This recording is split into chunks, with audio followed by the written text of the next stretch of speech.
Hi there, everybody. I'm Wendy Margolin, and I am so glad that you are here. Thanks for listening if you're listening on the podcast. And those of you guys that are watching live, thank you so much for being here. I help clinicians grow your practice with content marketing on email, social media, and on your website.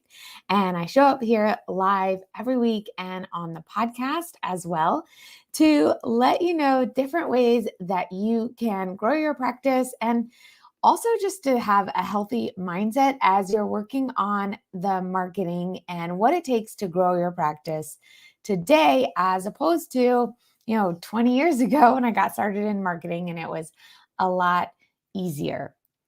Well, in some ways it was easier, in some ways it was harder or more costly. But anyway, what I want to talk to you today about is how to stay productive, stay focused when you feel like doing nothing. So, what do you do when you feel like nothing, like doing nothing? So, the reason that this was on my mind is because we all have seasons in our business that ebb and flow. That is the nature of any business, any practice. It doesn't matter what you're doing. And the longer you've been in your practice or your business, you get to know these seasons and it helps you to stay calm when things slow down and also just to stay laser focused when things are busy and you know that the calm is going to come after the storm.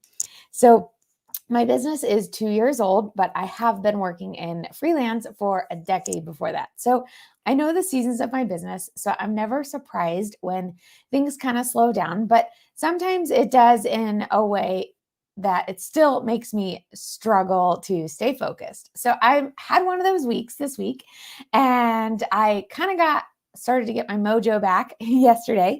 So that's why I wanted to pop on here today and let you know some things that I do to stay focused when things slow down. So just to walk you back and let you know a little bit what happened. So I pretty much had a month last month where I only had a few full work days.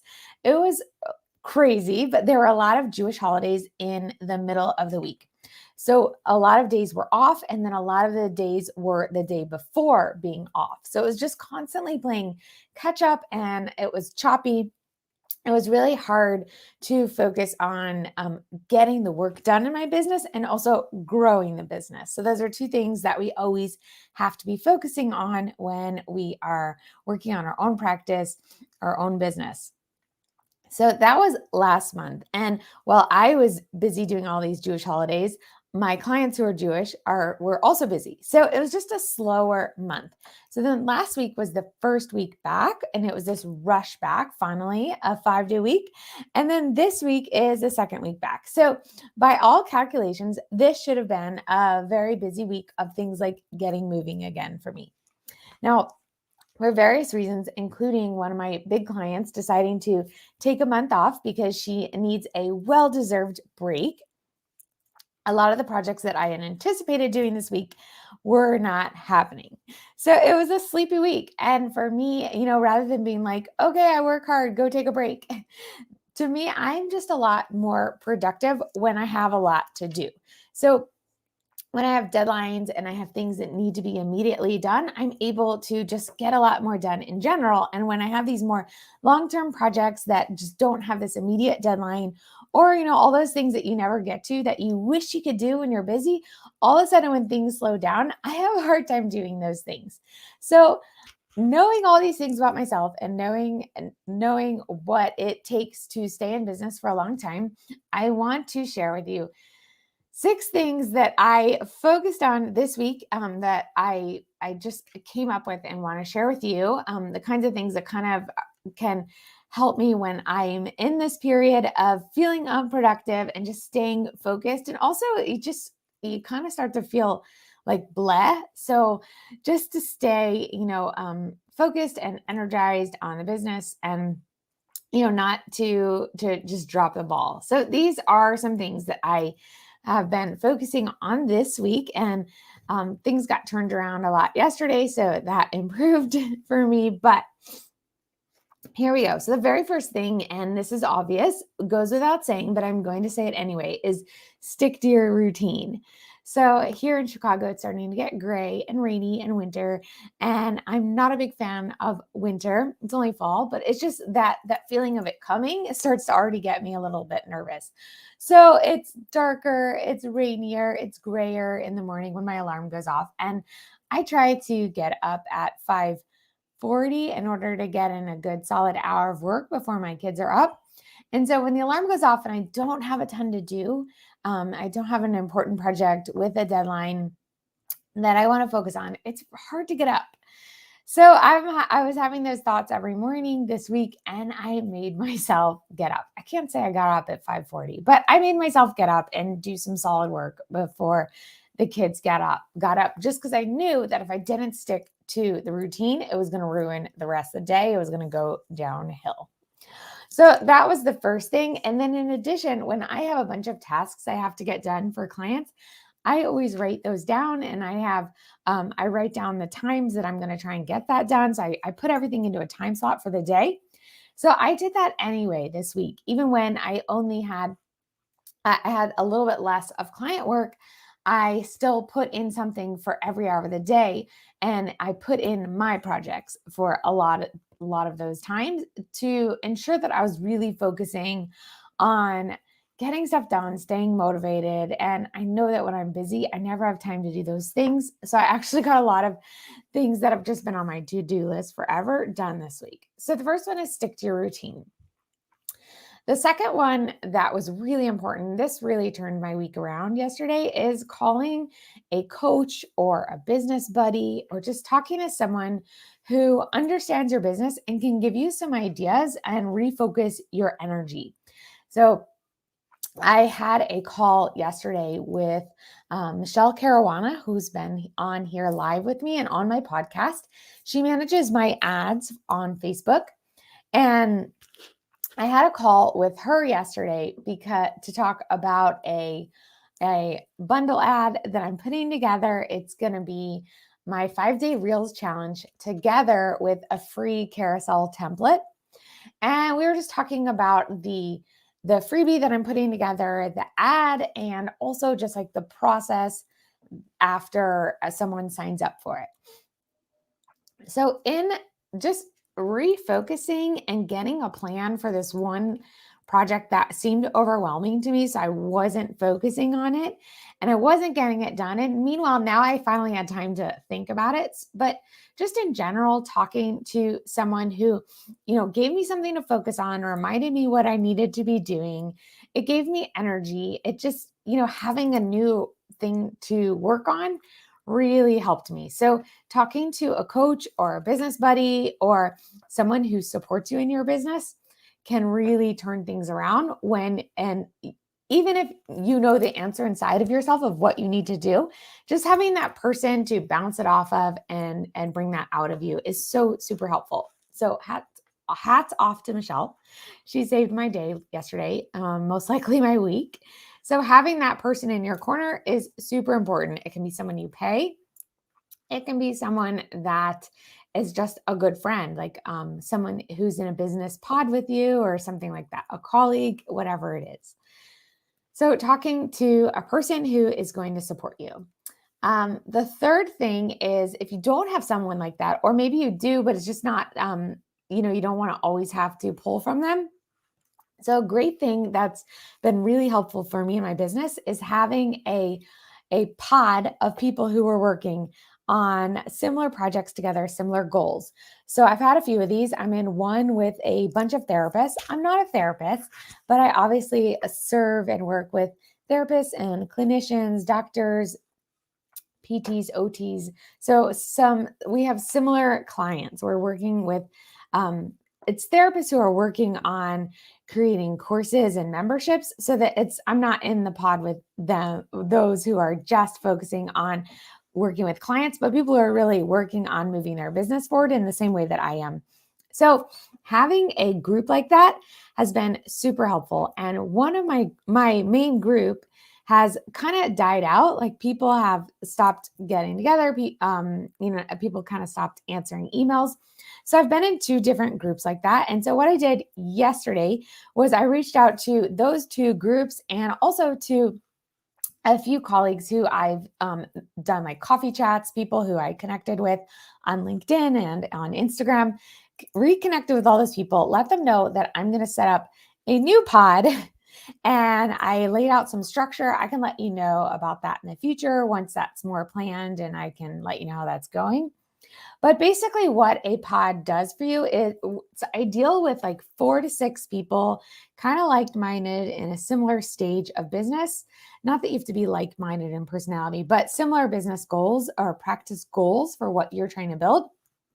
And you set a weekly time to meet or a bi-weekly time to meet, and you have a real structure to it. So you could have a different topic that you're talking about every week, or it could be like a quick roundtable where everyone says what they're working on, what they're struggling with.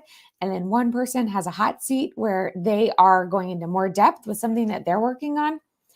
You can have a book that you guys are going through together. So there's a little bit of a book club element to it.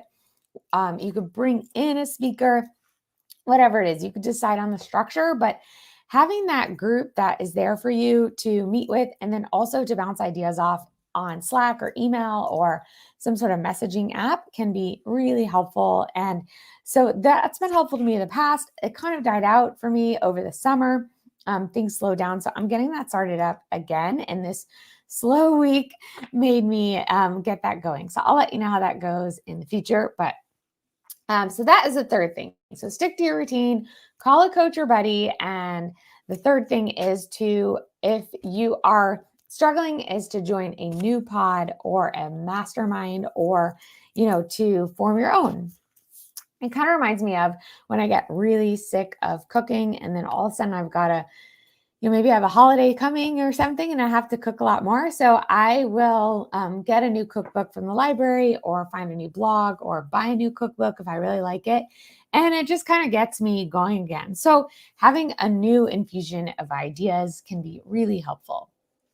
The fourth suggestion, I also did this yesterday. I got an idea from Michelle for this, but I was already looking for it, is to get a new podcast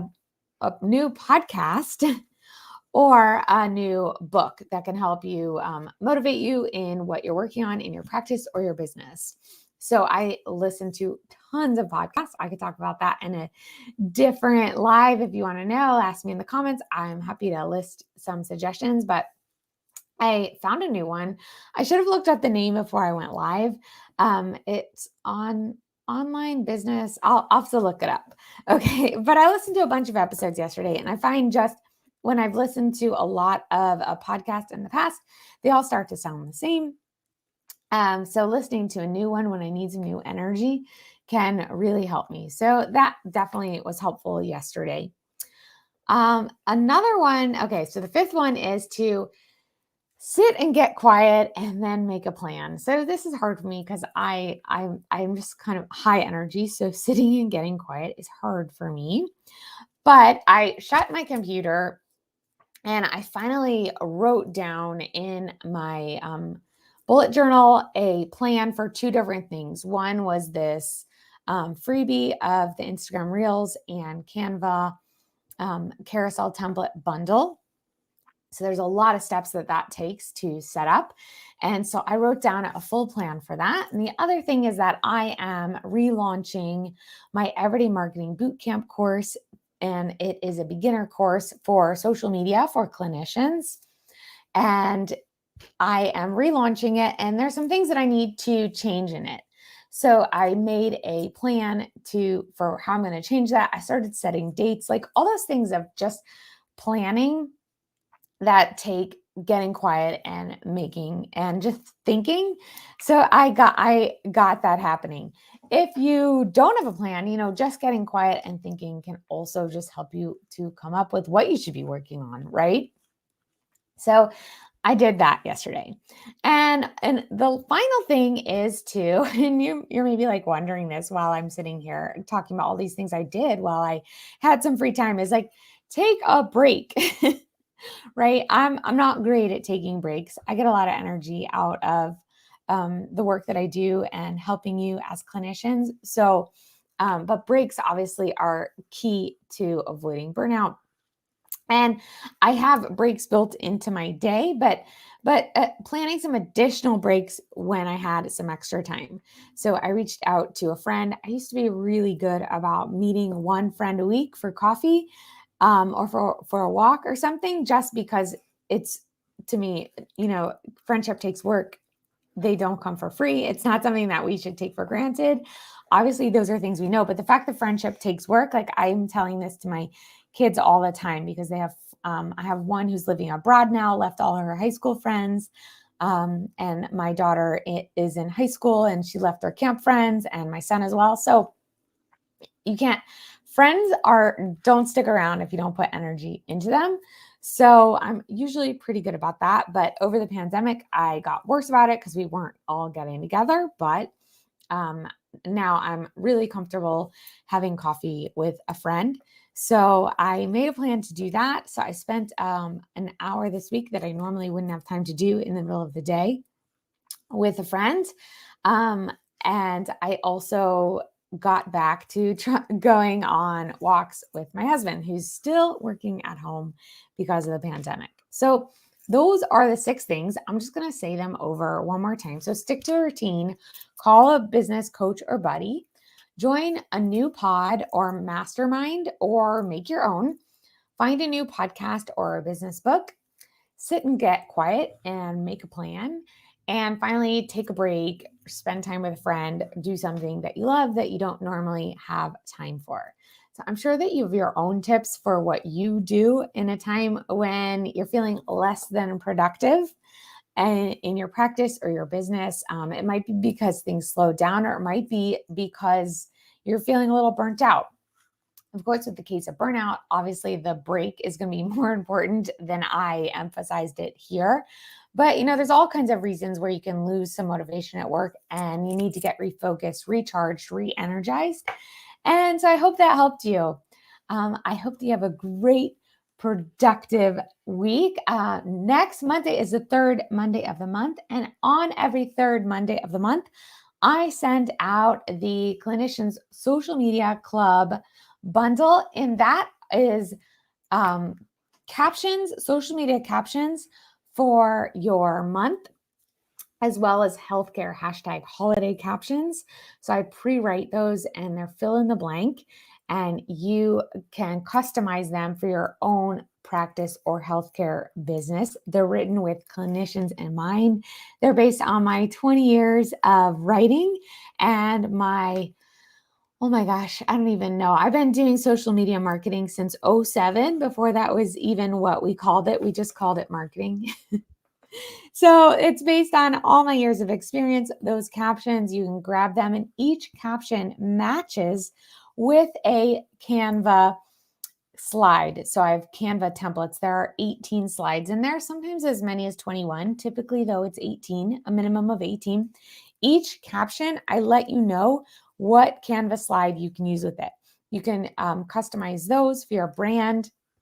I give you a Canva mini course that shows you how to do that. So if you're new to Canva, but you're pretty tech savvy, you will be able to grab it. Oh, and I'm so sorry you've been sick. And I have someone commenting on Facebook. I can't see who you are, because if you don't let StreamYard know, I don't know, it doesn't tell me, but I hope you feel better. I'll check after who it is. But grab the Canva captions and the Canva templates and the captions in the Clinician Social Media Club. I will put the link in the comments, and you can grab that if you want to get the captions and templates for November. Those are going to go out on Monday.